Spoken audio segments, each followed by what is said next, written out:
এখন তো অনেকগুলো বিষয়, আমরা প্রথমে মা বাবার হক নিয়ে আলোচনা করব, যে আমার মা বাবার প্রতি আমার করণীয় কী, কর্তব্য কী। আমরা নবীজির বলা এবং আমাদের সালাফ যারা বুজুর্গ ওলামায়ে কেরাম তাদের কয়েকটা ঘটনা বলবো, ঘটনা বলে আমাদের আলোচনা শেষ করবো ইনশাআল্লাহ। প্রথম ঘটনা আমরা একজন সাহাবীর ঘটনা। সাহাবী নবীজির কাছে এসেছেন, এসে অভিযোগ করলেন বাবার বিরুদ্ধে, ইয়া রাসূলুল্লাহ, যে আমার বাবা ইয়াখুযু মিন মালি, আমার যা টাকা পয়সা আমি উপার্জন করে আনি বাবা সেটা আমার কাছ থেকে নিয়ে নেয় বা নিজের ইচ্ছা মতো খরচ করে। তখন নবীজি বলেছে ঠিক আছে, ফাতিনি বি আবিক, তোমার বাবাকে আমার কাছে নিয়ে আসো। তো বাবাকে নিয়ে আসলো। আসার এই যখন ছেলেটাকে পাঠালেন নবীজি বাবাকে আনতে, এই ফাঁকে জিবরিল আলাইহিস সালাম নবীজির কাছে আসলেন। এসে জিবরিল নবীজিকে বললেন, ইয়া রাসূলুল্লাহ, আপনি যে বাবাকে নিয়ে আসবে, বাবাকে আনার পরে বাবাকে জিজ্ঞেস করবেন যে সে আসার সময়, আপনার কাছে আসার সময় মনে মনে কি বলেছে, যে এমন কথা যেটা বলছে সে নিজের মনে মনে বলেছে, তার নিজের কানও শুনতে পায়নি, এমন কি কথা বলেছিল সেটা আপনাকে একটু বলতে বলবেন। তো ঠিক আছে, জিবরিল আলাইহিস সালাম চলে গেলেন, বাবাকে নিয়ে আসলো ছেলে। তো ছেলেকে বাবাকে জিজ্ঞাসা করলো, কী ব্যাপার, আপনি নাকি আপনার ছেলের সমস্ত টাকা পয়সা যা উপার্জন করে নিয়ে নেন। তখন বাবা বললেন, ইয়া রাসূলুল্লাহ, ব্যাপারটা এমন না, আমি শুধু আমার নিজের খরচের জন্য যতটুকু দরকার, তার মায়ের খরচের জন্য যতটুকু দরকার, তার ফুফিদের খরচের জন্য যতটুকু দরকার, তার খালাদের খরচের জন্য যতটুকু দরকার, ততটুকু টাকা আমি নিই, বাকি সব টাকা তার কাছেই থাকে, আমি শুধু প্রয়োজন পরিমাণ টাকাটা তার কাছ থেকে আমি নিই। তখন ছেলেকে জিজ্ঞাসা করলেন, ছেলে এটা কি ঠিক আছে, কথা ঠিক আছে? ঠিক আছে।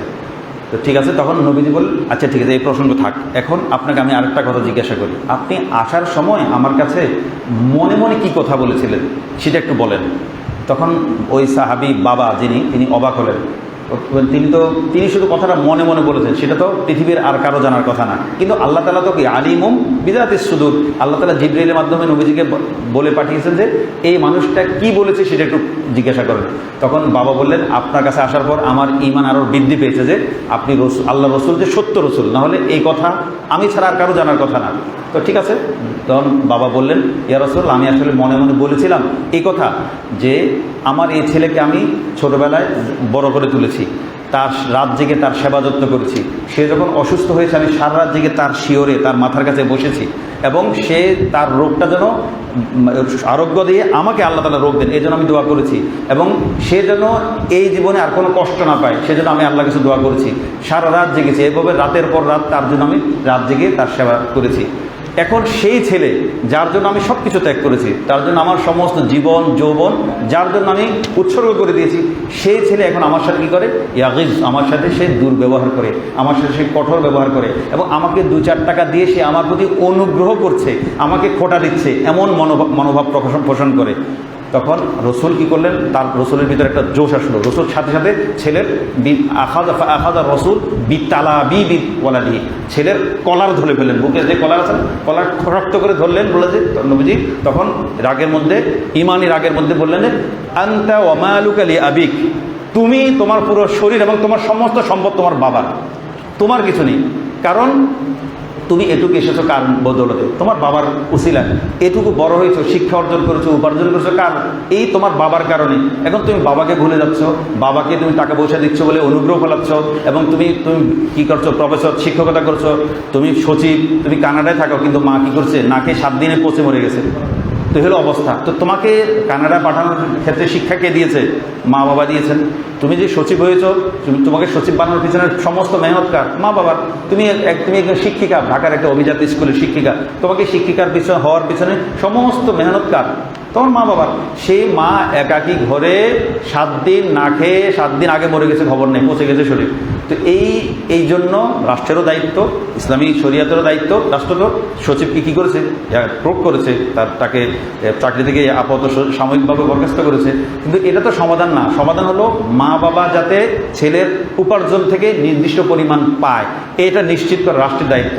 রাষ্ট্র তো এখন ইসলাম অনুযায়ী চলে না। গতকাল তো বাজেট পেশ করা হলো না, $9.68 ট্রিলিয়ন কী করা হয়েছে, বাজেট পেশ করা হয়েছে। তো বাজেট পেশ করলে তো হবে না, সেটা ইসলাম বান্ধব হতে হবে। দেশে 95% মুসলিম রাষ্ট্রে, মুসলিম অধ্যুষিত দেশে, কিন্তু বাজেটটা হলো কেমন, বাজেটটা ইসলাম বান্ধব হলো না। বাজেটে কোনো ইসলাম বান্ধব কোনো কর্মসূচি নেই। হ্যাঁ, জনবান্ধব বাজেটটা ও আগের তুলনায় প্রায় 19 বা 29% বেশি বাজেটের বর্তমান বাজেট। অনেক ইতিবাচক দিক আছে, সেটা প্রশংসা করতে হবে, এবং অনেক ভালো দিক আছে, আবার কিছু সীমাবদ্ধতা আছে, সেটা আমরা আগামী সপ্তাহে ইনশাল্লাহ বলবো আমাদের সামনের আলোচনা বাজেট নিয়ে। তো আমরা এই যে মা বাবাকে অবহেলা করছে, এরা দায় কার? এটা দায় রাষ্ট্রেরও আছে, রাষ্ট্র বাধ্য করতে, কারণ মা বাবা তো তাদের মেহনত করে পরিশ্রম করে ছেলেকে মেয়েকে শিক্ষিত করে তুলেছেন।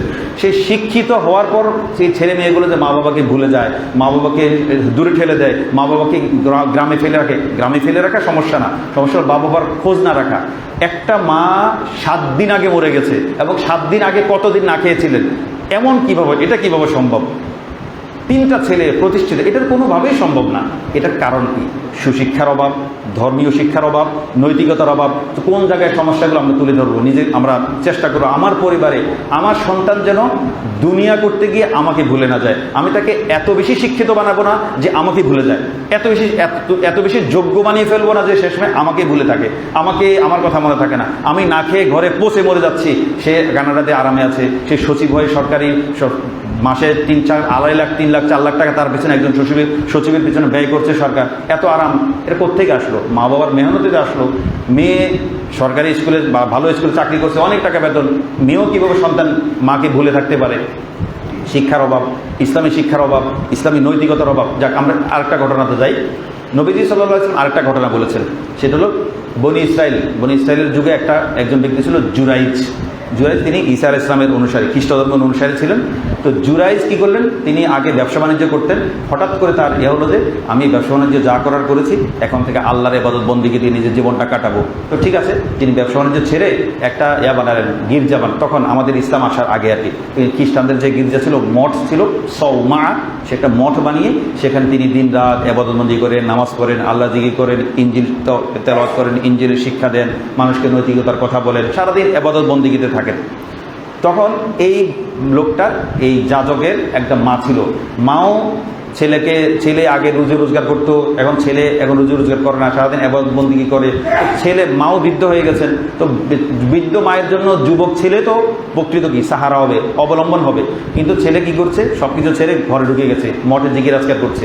তো মা মাঝে মধ্যে ছেলের কাছে নিজের প্রয়োজন নিয়ে আসতেন, নিজের চাহিদার জন্য আসতেন, যে আমার এই সমস্যা। এভাবে একদিন মা অনেক বেশি সমস্যা করে ছেলের কাছে আসলো। সেই বুজুর্গ যিনি ইবাদত বন্দেগী করে তার কাছে আসলো। তখন ডাকলো, ইয়া জুরাইজ, হে জুরাইজ, আমার একটু দরকার আছে, তুমি আসো, মঠ হচ্ছে, একটু বাইরে আসো, আমার কথাটা শোনো। তখন জুরাইজ কি করছিলেন? তো নামাজ পড়বেন, ইবাদত করবেন।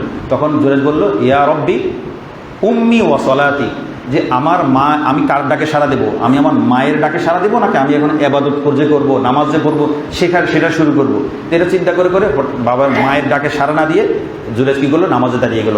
মা কী করলেন? প্রথম দিন ডেকে সাড়া পেলেন না, চলে গেলেন। দ্বিতীয় দিন একই সময় আবার আসলেন, একদম বিশুদ্ধ রওয়ায়াত, সহিহ মুসলিম এবং বুখারী মুসলিমের রওয়ায়াত এটা, যে দ্বিতীয় দিন আবার আসলেন আম্মা এসে ডাকলেন, ইয়া জুরাইজ, আমার অনেক সমস্যা, আমার কথা একটু শোনো, আমার সমস্যা একটু সমাধান করো। তখনও জুরাইজ আগের দিনের মতো বললো, মায়ের ডাক শুনি, ইয়া রব্বি উম্মি ওয়া সলাতি, আমি কি আমার মায়ের ডাকে সাড়া দেবো না আমি নামাজ আদায় করবো?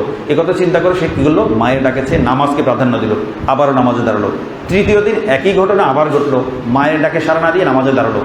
তখন মা কী করলেন? অনেক কষ্ট, হয়তো 3 দিন ধরে ক্ষুধার্ত, হয়তো 3 দিন ধরে তিনি কোনো খেতে পাননি, বা কোনো সমস্যা হয়েছে, বা সাধারণ বিধবা একাকী নারী হলে অনেকে সমস্যা করে, তো নানা যে কোনো সমস্যার কারণে এসেছেন। কিন্তু ছেলে তো মায়ের ডাকে সাড়া দিল না। ছেলে ইবাদত বন্দেগী নিয়ে ব্যস্ত, ভালো কাজই করছে, কিন্তু মায়ের ডাকে সাড়া দিল না। আমাদের শরীয়তে মাসালা হলো, ফরজ নামাজ যদি আমি শুরুতে ফরজ নামাজে থাকলে মা বাবা ডাকলে আমি সাড়া না দিলেও চলবে, কিন্তু যদি নফল নামাজ পড়ি, আমার আম্মা আব্বা যদি আমাকে ডাকে, এইদিকে আসো, তখন শরীয়ত বলে নফল নামাজ, সুন্নত নামাজ ছেড়ে মায়ের ডাকে সাড়া দেয়া, যদি ডাকটা এমন জরুরি হয়, নামাজ ছেড়ে দিতে বলছে। এই হাদিস থেকে ওলামায়ে কেরাম মাসালা বের করেছেন। যাক, তাহলে তৃতীয় দিন যখন মায়ের ডাকে ছেলে সাড়া দিল না, তখন মা বললেন, আল্লাহুম্মা লা তুমিতহু হাত্তা ইয়ানজুরা ইলাল মুমিসাত, হে আল্লাহ, বদদুয়া করলেন মা, হে আল্লাহ, আমার ডাকে 3 দিন ধরে আসলাম আমার ছেলের কাছে, সে 3টা দিন সে আমাকে বাদ দিয়ে সে ইবাদত বন্দেগী করছে, আল্লাহ আপনি তাকে বেবিচারিণী নারীর চেহারা না দেখে মৃত্যু দিবেন না। মা এই বদদুয়া করলেন, মা চলে গেলেন।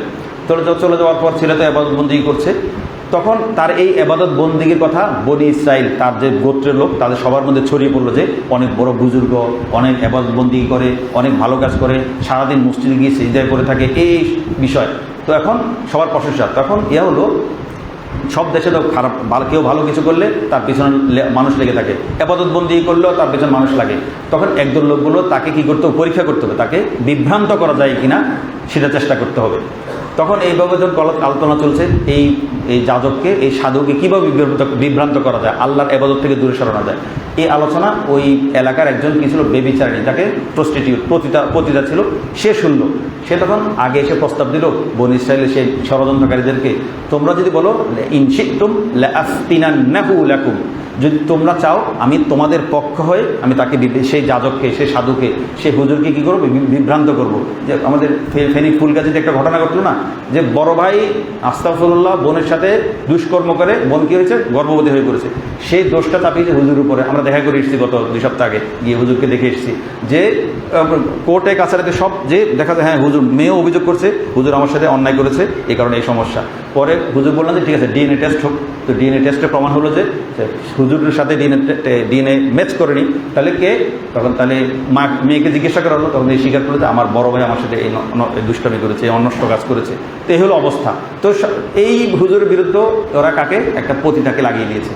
পতিতা অনেক এসেছে, সে যে গুজে, সেই যুগের সেরা সুন্দরী, মঠের কাছে এসে ওই যাজককে, সাধুকে অনেক চেষ্টা করেছে ফুসটানোর জন্য, বিভ্রান্ত করার জন্য।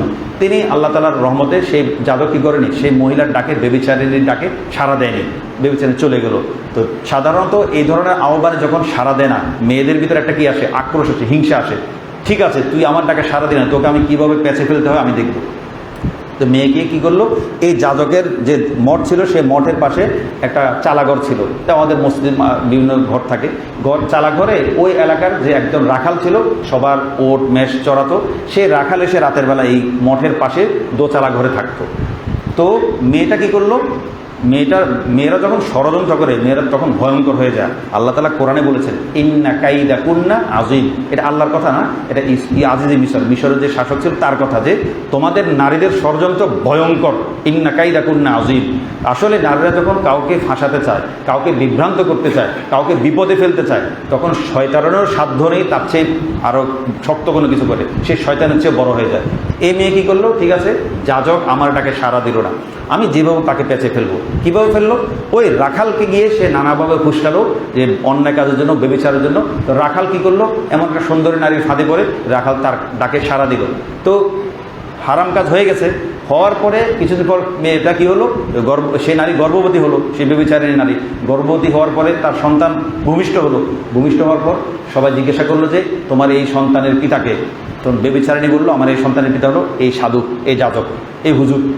তো ঠিক আছে, সবাই আবার কী করলো, তাই নাকি, আমরা তো তাকে অনেক ফেরেশতা মনে করতাম, তাকে অনেক ভালো মনে করতাম, যে তলে তলে এটা করছে, দাঁড়িয়ে রেখে একটু দাঁড়িয়ে এই শয়তানি করছে। সবাইকে কী করলো, সেই সাধুর মঠটাকে, মাটির দেয়াল, মাটির মঠটাকে ভেঙে তছনছ করে দিল, এবং তাকে টেনে হিচড়ে মঠ থেকে বের করে নিয়ে আচ্ছা করে ধোলাই দিল, পিটালো। পিটিয়ে তখন সাধু অবাক, কি কোনো কথাবার্তা নেই, যাকে আমাদের বাংলা ভাষা কি আরং ধোলাই, বাংলা মায়ের আর কি, এসে আমাকে আরং ধোলাই দেওয়া শুরু করলো। কি কারণ, আমাকে বলো, কারণটা কি, কেন মারছো? তখন বললো যে তুমি তো এই নারীর সাথে বেবিচার করেছো এবং এই সন্তান জন্ম হয়েছে। তখন সাধু বললেন, ঠিক আছে, ছেলেকে আমার কাছে আনো। তোমরা আগে আমাকে বলবো, আমাকে জিজ্ঞাসা করো আমি অন্যায় করেছি কিনা, তোমরা না জেনে আমাকে অভিযোগ করছো, ওই ছেলেকে আমার কাছে আনো। ছেলে আনার পরে যার সাধু কী করলেন, ছেলের পেটে একটা খোঁচা দিয়ে বললেন যে ছেলে তুমি বলো তোমার পিতাকে।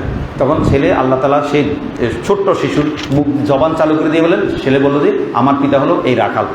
তো তখন সবার টনক করলো, আরে তাই তো। তখন ছেলের মুখ দিয়ে, এই হাদিসে 3জন বাচ্চা ছেলে মায়ের পেটে কথা বলেছে। একজন হলো এই ছেলে, আরেকজন হলো আসহাবে উখদুদ, আমরা গত বছর ঘটনা শুনেছি। আসহাবে উখদুদের ঘটনায় একটা বাচ্চা ছেলে কথা বলেছিল, আরেকটা হলো আরেকটা খিজির আলাইহিস সালামের ঘটনা, একটা ছেলে শিশু কথা বলেছে। তো এই 3টা ছেলের কথা, যাক আমরা এই যখন কথা বললো যে এই ছেলের পিতা হলো, ছেলে বললো আমার পিতা হলো এই রাখাল। তখন সবাই যাজকের কাছে ক্ষমা চাইলো, এতে আমার ভুল হয়ে গেছে, মাফ করে দেন। এবং সবাইকে তারা প্রস্তাব দিল, আপনার মঠটাকে, আপনার মসজিদটাকে, আপনার খানকাটাকে আমরা স্বর্ণ দিয়ে বানিয়ে দিই। তখন যাজক বললেন, না, স্বর্ণ দিয়ে বানানোর দরকার নাই, আগে যেভাবে মাটির তৈরি ছিল সে মাটি দিয়ে বানিয়ে দিলে হবে। এটা কেন হলো, এই যাজক কিন্তু কোনো অন্যায় করেনি, তারপরেও কেন অপদস্থতার শিকার হলো? ওই মায়ের বদদোয়া, আল্লাহুম্মা লা তুমিতহু হাত্তা ইয়ানজুরা ইলাল মুমিসাত, হে আল্লাহ একে বেবিচারিণী নারীর চেহারা না দেখে আপনি মৃত্যু দিবেন না। তো মায়ের একটা আদেশ অমান্য করেছে, মায়ের ডাকে সে সাড়া দেয়নি, এজন্য আল্লাহ তাআলা মায়ের বদদোয়া কবুল করেছেন। আর এই ছেলে তো বাহ্যিকভাবে মায়ের সাথে কোনো অসৎ আচরণ করেনি, তারপরেও আল্লাহ তাআলা মায়ের বদদোয়া তার জন্য কার্যকর করে দিয়েছেন। আমরা তো মায়ের সাথে অনেক দুর্ব্যবহার করি। আল্লাহ তাআলা আমরা যে আয়াতটা পড়েছি, ওয়ালা তাকুল্লাহুমা উফিন, বনী ইসরাঈলে, যে মা বাবাকে তোমরা উফ, আরে এতবার ডাকা লাগে নাকি, এতবার কল করা লাগে নাকি, একটু মা যদি একবার দুবার কল করে আমি বিরক্ত হই, একবার দুবার ভাতের জন্য ডাকলে আরে ডাকেন আমি আসছি, আমি তো মোবাইল নিয়ে ব্যস্ত, উফ বলে। উফ মানে শুধু উফ না, মায়ের প্রতি বিরক্ত বোধ করা, বাবার প্রতি বিরক্তি প্রকাশ করা, এটা যে কত বড় কোরআন বিরোধী কাজ এটা আমরা অনেক সময় মনে থাকে না। আমরা অনেক সময় মায়ের মতো সম্পদ, বাবার মতো সম্পদকে পেয়ে আমরা হারিয়ে ফেলি। একজন বড় আলেম, তিনি অনেক বড় বুজুর্গ, তো তাকে তার শাগিরদেরকে জিজ্ঞাসা করল, হযরত আপনাকে দেখি সবসময় ইস্তিগফার করেন, খুবই বিষণ্ণ থাকেন, কি কারণ? তখন হুজুর বললেন, বাবারা আমি আমার জীবনে একবার একটা গুনাহ করে একটা পাপ করেছিলাম, সেই পাপটা কি, আমার বাবাকে কষ্ট দিয়েছিলাম। কীভাবে কষ্ট? আমার একটা কথায়, আমার একটা আচরণে আমার বাবা রাগ করেছিলেন, আমার বাবা কষ্ট পেয়েছিলেন, আমার বাবা মনক্ষুণ্ণ হয়েছিলেন।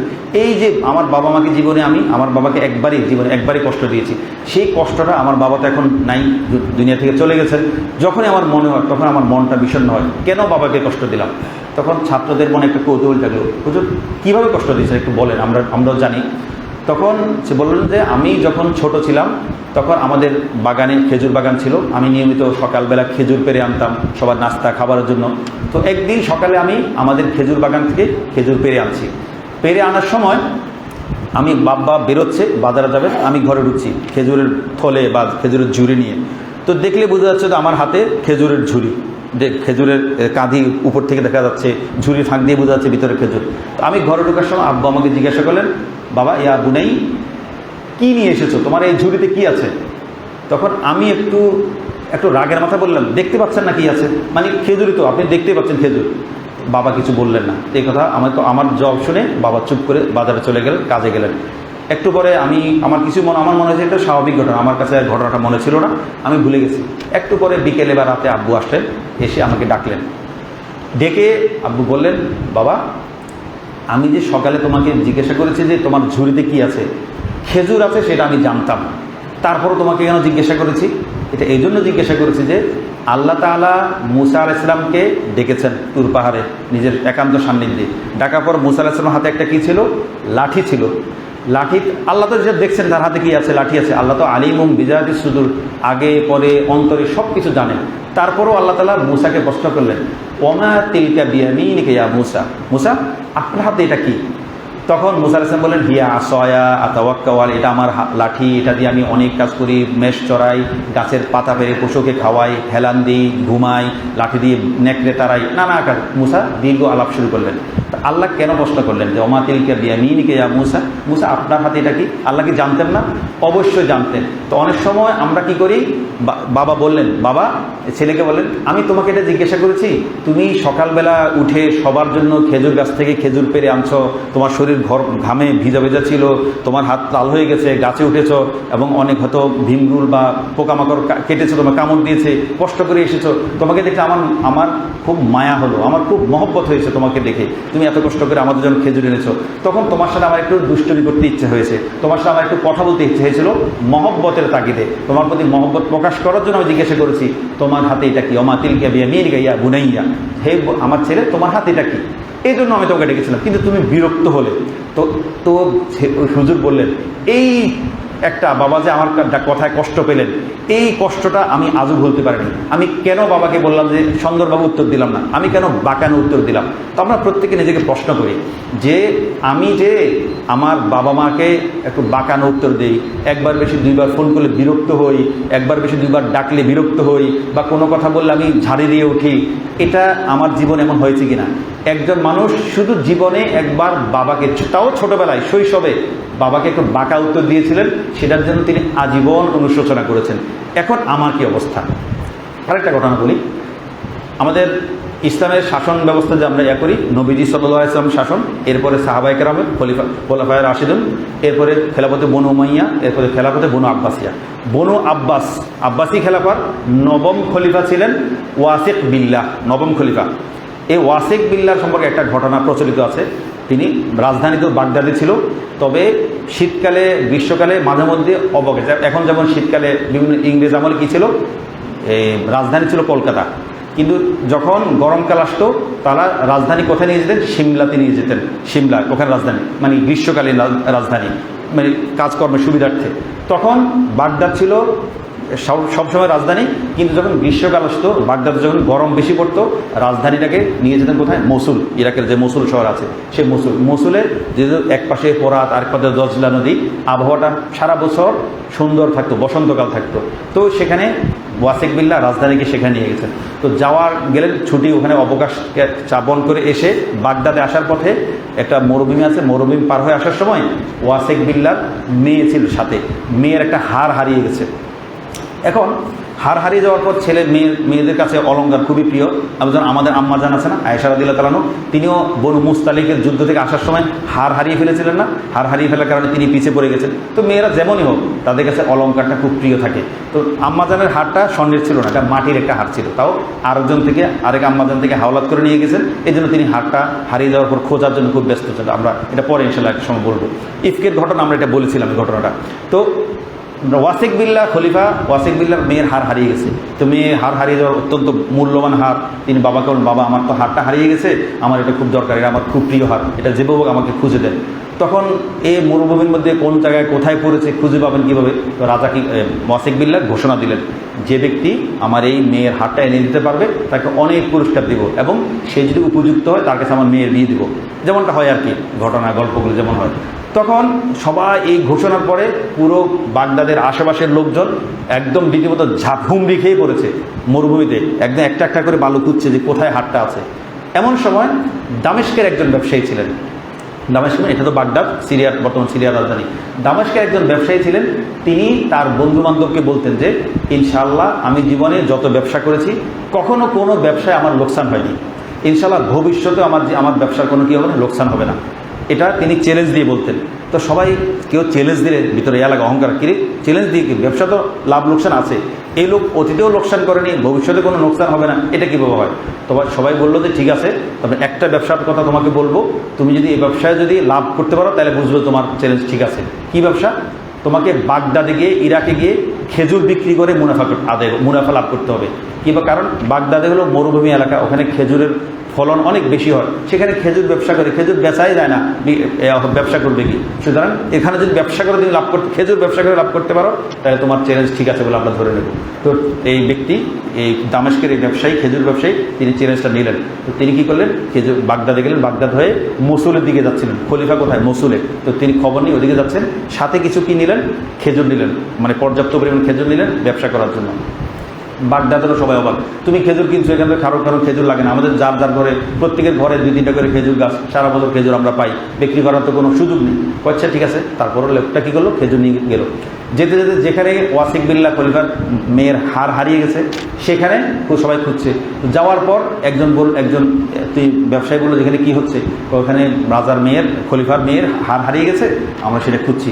তো এই কথা বলে পাশের যে লোকটা ছিল সেগুলো বললো, আমরা তো হার অনুসন্ধানের জন্য, হারটা খোঁজার জন্য খাবার টাবার না নিয়েই দ্রুত চলে এসেছি, এখন আমরা এখানে এই মরুভূমিতে খাবার পাবো কই, এখানে আমাদের তো কোনো কিছু নেই, পানি নেই, খাদ্য নেই, খেজুর নেই, কিছু নেই, আমরা তো কে কার আগে হারটা খুঁজে পাবে, রাজার পুরস্কার লাভ করবে, এই জন্য আমরা সবাই পরিমরি করে এসেছি। তখন ব্যবসায়ী বললো যে তোমরা তো খাবার আনোনি, আমার কাছে পর্যাপ্ত খেজুর আছে, তোমরা চাইলে বিক্রি আমার কাছ থেকে কিনতে পারো। তো কিনলে এই দাম দিতে হবে। তো ওখানে চড়া মূল্যে খেজুর বিক্রি করে এখানেও মুনাফা আদায় করলো।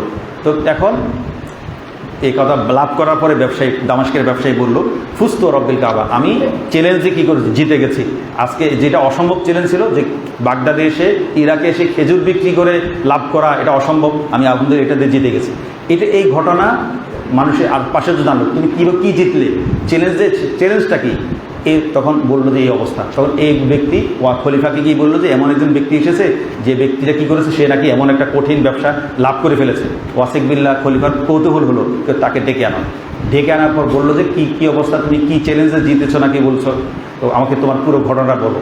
তখন সেই লোক বলল যে আমি যখন 5 বছর বয়স তখন আমার আব্বা মারা গেছে। আব্বা মারা যাওয়ার পর আমার সংসারে মা বিধবা মা একা, ঘর সংসারে কোনো রুজি রোজগারের কোনো উপায় ছিল না, খুবই কষ্টের জীবন, খুবই সংকটের মধ্যে। তখন আমি 5 বছর বয়সে আমার মাকে পর্দার মধ্যে রাখার জন্য আমি বাইরে রুজি রোজগার করতে শুরু করেছি। এখানে ওটা করি, ওখানে ওটা করি, শত কষ্ট করে মাকে পর্দার ভিতরে রেখে আমি মায়ের সেবা যত্ন করেছি, মা খাবার দাবার ব্যবস্থা করেছি। সেই থেকে আমি বড় হওয়া পর্যন্ত আমার মাকে আমি নিয়মিত সেবা যত্ন করে গেছি। কখনো মাকে বাইরে বেরোতে দেয়নি, কখনো মাকে কষ্ট করতে দেয়নি, কখনো মাকে আধ পেটা ভুকা থাকতে দেয়নি। তখন আমার মা মারা যাওয়ার সময় আমার জন্য একটা দোয়া করে গেছেন। কী দোয়া? হে আল্লাহ, আমার এই ছেলের জীবনে যত ব্যবসা হবে সব ব্যবসাকে লাভজনক করে দেন, একটা দোয়া, এটা দোয়া করেছেন। দ্বিতীয় কি? হে আল্লাহ, আমার এই সন্তান যেখানে হাত দিবে, আমার এই সন্তানকে এই সময়ের সবচেয়ে সম্ভ্রান্ত পরিবারে বিয়ে করার ব্যবস্থা করে দেন, দ্বিতীয় দোয়া। তৃতীয় দোয়া হলো, হে আল্লাহ, আমার এই সন্তান যেখানে হাত দিবে, এমনকি বালুতেও যদি হাত দেয়, হে বালুটাকে আপনি স্বর্ণ বানিয়ে দেবেন, মানে ব্যবসা করে লাভ। এই দোয়া করলেন। এই কথা বলার পর তিনি কি বললেন, বালুকে হাত দিলে বালু যেন স্বর্ণ হয়ে যায়। মায়ের এই দোয়া করতে গিয়ে ব্যবসায়ী কী করলো, মানে বোঝানোর জন্য নিজের নিচে থাকা বালু হাত দিয়ে মুঠি করে দেখলো যে এই বালুতে যদি আমি হাত দিই আমার মায়ের দোয়া এই বালুটা স্বর্ণ হয়ে যাবে। তো বালু মুঠির খুলে দেখে যে মনে হচ্ছে ভিতরে শক্ত কিছু আছে, খুলে দেখে যে একটা হাড়। তো হাড়টা খলিফা বললেন যে তো ঠিক আছে, তো তোমার তো আসলে স্বর্ণ হয়ে গেল। তো ওই সবাই যে হাড় খুঁজছে সেই হাড়টা তার অনিচ্ছা যে বালু তুলে দেখেছে, সেই বালুর মধ্যে হাড়টা আসলো। তো রাজা তো খুশি। তো মায়ের দোয়া কী হয়েছে? কবুল হয়েছে। মার সবগুলো দোয়া। তো রাজা বললেন যে ওয়াসিক বিল্লাহ বললেন যে তোমার মায়ের তো এমন ছিল, আমাদেরও এমন ঘোষণা ছিল যে তোমার পরিবার আমাদের আজকে যে হাড়টা পাবে তার সাথে আমার মেয়ের বিয়ে দেবো। তুমি একজন সম্ভ্রান্ত লোক, মায়ের সেবাকারী, অনেক ভালো, ঠিক আছে। তো করলো। তাহলে ঘটনাটা কী দাঁড়ালো? মায়ের দোয়া আসলে অনেক কার্যকর, অনেক বেশি উপকার আসে আমাদের জন্য, আমাদের ছেলের সন্তানের জন্য। বাবার দোয়া, মায়ের দোয়া। এখন বাবা মায়ের দোয়াটা আমাকে তো পেতে হবে।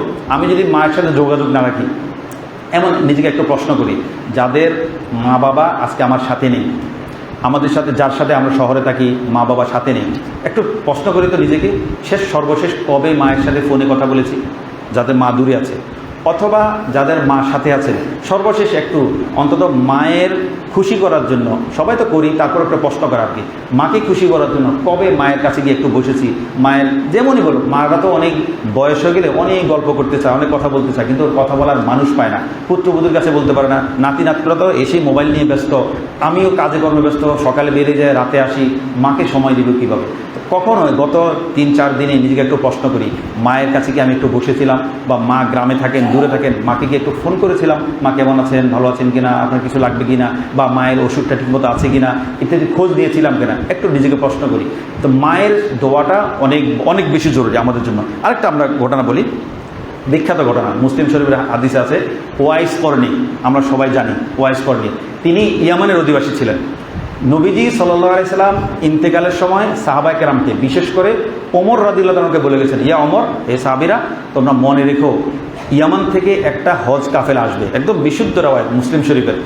ইয়ামান থেকে একটা কাফেলা আসবে, সেখানে একজন ব্যক্তি থাকবে উওয়াইস বিন আমির। সেই ব্যক্তি যদি আসে, তোমরা তাকে দিয়ে তোমাদের জন্য ইস্তিগফার, মাগফিরাতের দোয়া করে নিও। সাহাবায়ে কেরামকে বলছে এমন এক ব্যক্তির কাছ থেকে দোয়া নেওয়ার জন্য যিনি নবীজিকে দেখেনি, মানে পদমর্যাদায় নবীজিকে যারা দেখেছে তারা কি সাহাবী, আর সাহাবীদেরকে যারা দেখেছে ঈমান অবস্থায় তারা হলো তাবেঈ। তো ওয়াইস করনি যেহেতু নবীজির আমলে তিনি ঈমান এনেছিলেন, ঈমানে যখন ইসলাম প্রচার হয়েছিল তিনি ইসলাম গ্রহণ করেছেন, কিন্তু তিনি ইসলাম গ্রহণ করে নবীজির কাছে আসতে পারেননি। কেন? তার মা ছিলেন মানে প্যারালাইজড, পক্ষাঘাতগ্রস্ত, হাঁটতে পারে না, চলতে পারে না। মানে ছেলে ওয়াইস ছাড়া তার কোনো অবলম্বন ছিল না। ছেলে সারাক্ষণ মায়ের সেবা করতো, মায়ের ময়লা পরিষ্কার করে দিত, মাকে গোসল করে দিত, মাকে খাইয়ে দিত, মাকে বাথরুম ইত্যাদি সব কিছু করাতো। এই ছেলে ছাড়া মা অসহায় ছিলেন। তো ছেলে যখনই মদিনায় নবীজির সাথে সাল্লাল্লাহু আলাইহি ওয়াসাল্লাম নবীজির সাথে দেখা করার জন্য আসতে চাইতেন, তখনই মা বলতেন, বাবারে তুমি যে আমাকে একা রেখে যাবে, আমাকে দেখবে কে?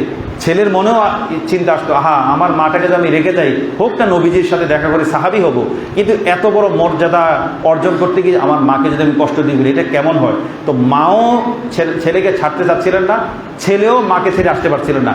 কত বড় মর্যাদা যে নবীজির কাছে আসলে তিনি সাহাবী হয়ে যাবেন। যে সাহাবীদের সম্পর্কে আল্লাহ তাআলা বলেছেন, রাদিয়াল্লাহু আনহুম ওয়া রাদু আন, এই যে প্রজন্ম তারাও আল্লাহর প্রতি সন্তুষ্ট, আল্লাহ তাআলাও তাদের প্রতি সন্তুষ্ট, এমন এক দলের অন্তর্ভুক্ত হওয়ার জন্য নবীজিকে দেখতে হবে, নবীজির চেহারা দেখতে হবে, নবীজির সাথে কথাবার্তা হতে হবে, সাহাবী হতে হলে। এত বড় মর্যাদা যদি কথার কথা ধরা যায়, এখন কী করে, কারা বাংলাদেশের বিভাজন হয়, ভাগ হয়, কারা মুক্তিযুদ্ধ করেছে, কারা মুক্তিযুদ্ধ করেনি, কারা 24 আন্দোলনে আহত হয়েছে, কারা আহত হয়নি, কারা 24 আন্দোলনের শরীর ছিল, কারা এভাবে ডিভিশন করে না, ভাগ করে না। তদ্রূপ উম্মাহ দুই ভাগে বিভক্ত, একদল হলো সাহাবী, আরেকদল সাহাবী না। তো সাহাবীদের অনেক উচ্চ মর্যাদা। তো এই ওয়াইস করনি বারবার চাচ্ছিলেন তিনি সাহাবী হওয়ার মর্যাদা পাবেন, মর্যাদা অর্জন করবেন, কিন্তু মায়ের কারণে পাচ্ছিলেন না। তো শেষে নবীজি তো জিবরাইলের মাধ্যমে জেনে গেছেন যে একজন ব্যক্তি ইয়ামানে থাকে, সে মাকে খুবই ভালোবাসে এবং তার পুরো শরীর শ্বেতরোগ, পুরো শরীর সাদা, নানা সমস্যা, কিন্তু সে আমার কাছে আসতে চায়, মায়ের কারণে আসতে পারছে না। নবীজি এটা জানতেন, জিবরাইলের মাধ্যমে জেনে গিয়েছিলেন। তো নবীকে এই জন্য যাওয়ার সময় যে সাহাবায়ে কেরামকে ওসিয়ত করে গেছেন, ইয়া সাহাবায়ে কেরাম, হে ওমর, ইয়ামান থেকে একটা বাণিজ্যিক কাফেলা, হজের কাফেলা আসবে, সেখানে তোমরা ওয়াইস কর্ণীকে খুঁজে বের করবে এবং ফাস্তাগফিরলাহুম, তোমরা তার মাধ্যমে তোমাদের ইস্তিগফারে দোয়া করবে। এই বিষয়ে নবীজি বলে গেছেন। তখন আবু বকর খেলাফতকাল শুরু হয়েছে। আবু বকর প্রত্যেক বছর 2 বছর তো তার খেলাফতকাল, 2 বছর তিনি খোঁজ দিতেন ওয়াইস কর্ণী কেউ এসেছে কিনা, ওই ইয়ামানের কাফেলায় ওয়াইস নামে কোনো ব্যক্তি আছে কিনা। আবু বকর হন্য হয়ে খুঁজেছেন, আসেনি। ওমর রাদিয়াল্লাহু তাআলার খেলাফতকাল শুরু হলো, তিনি খুঁজছেন, কেউ প্রত্যেক বছর খোঁজ করেন ওয়াইস নামে কোনো হাজি এসেছে কিনা ইয়ামান থেকে, ইয়ামানি কাফেলা গিয়ে খোঁজ করতেন, আসে না। শেষের দিকে একটা বছর গিনেই ওমর রাদিয়াল্লাহু খোঁজ করলেন যে ওয়াইস নামে কোনো সাহাবী, কোনো ব্যক্তি এসেছে কিনা হজ কাফেলা। একজন বললো যে ইয়ামানের কাফেলা, হ্যাঁ আমাদের সাথে একজন ওয়াইস নামে একজন এসেছে। তখন বললেন যে ওমর রাদিয়াল্লাহু জিজ্ঞাসা করলেন সে কি মায়ের খুব ভক্ত ছিল? হ্যাঁ ভাইয়ের খুব ভক্ত। সে তার মা কি খুব অসুস্থ? তার পুরো শরীরে কি শ্বেতরোগ ছিল? হ্যাঁ শ্বেতরোগ ছিল। তাহলে মিলে গেছে। তখন সে কোথায়? তখন ইয়ামানের কাফেলা সেই লোকটা বলল, সে তো আসলে খুব গরিব মানুষ, সে আমাদের কাফেলার সাথে এসেছে, আমাদের পশু, আমাদের ওট এগুলোকে চড়াবে, সেবা যত্ন করে আমাদের সাথে থাকবে। এই জন্য সে বাইরে, শহরের বাইরে হজ করেছে, হজের আপাতত সেই ওট চড়াচ্ছে। তো ওমর বলে আমাকে সেখানে নিয়ে যাও। সাথে ওমর গেলেন, আলী রাদিয়াল্লাহু তাআলা গেলেন, ওসমান রাদিয়াল্লাহু তাআলা, বড় বড় সাহাবীরা ওমরের সাথে ধরলেন, সেখানে গেলেন, গিয়ে বললেন যে সব আগের প্রশ্নগুলো করলেন, আপনার নাম কি? ওয়াইস। আপনার বাড়ি কি? ইয়ামানে। আপনি কি করণ এলাকার অধিবাসী? করণ এলাকার অধিবাসী। আপনার শরীরে কি শ্বেতরোগ ছিল? শ্বেতরোগ ছিল। এখন আপনার শ্বেতরোগ ভালো হয়ে পেটে সামান্য একটু সাদা অংশ এখনও শ্বেতরোগ রয়ে গেছে, নবীজি আমাদেরকে বলেছে। সেটা ঠিক। তাহলে আপনার পেটটা একটু উদম করেন। উদম করলে দেখা গেল যে পেটে সামান্য সাদা অংশ শ্বেতরোগ এখনও রয়ে গেছে। তো ঠিক আছে। তখন ওমর রাদিয়াল্লাহু তাআলা বললেন যে আমাদের পেয়ারা নবীজি সাল্লাল্লাহু আলাইহি সাল্লাম আপনাকে সালাম বলে গেছেন, আপনাকে সুসংবাদ দিয়ে গেছেন এবং আমাদেরকে বলেছেন যেন আমরা যেন আপনার কাছ থেকে ইস্তিগফার দোয়া করে। তখন ওয়াইস করনি, আমরা জিবে কামড় বিনা লজ্জায় জিবে কামড় এবং ভঙ্গি করে বললেন, আস্তাগফিরুল্লাহ, আপনারা সাহাবী, আপনি আমিরুল মুমিনিন, ইনি নবীজির জামাতা, এই দুজন ওসমান আলী দুজন জামাতা, আমি আপনাদের জন্য ইস্তিগফার দোয়া করবো, এটা কীভাবে সম্ভব? তখন ওমর বললেন যে না, নবীজি বলেছেন আপনার কাছ থেকে আমার ইস্তিগফার দোয়া করাতে। তখন নবীজি কী করলেন? ওয়াইস করনি ইস্তিগফার দোয়া করলেন। কেন এত মর্যাদা? কেন যে সাহাবীদেরকেও নবীজি তার কাছ থেকে দোয়া নিতে বলেছেন, ইস্তেগফার করাতে বলেছেন? ওই মায়ের সেবা, এমন সেবা যে মাকে ছেড়ে তিনি সাহাবী হওয়ার মর্যাদাকে আপাতত তিনি গ্রহণ না করে মায়ের সেবা করাটাকে প্রাধান্য দিয়েছেন।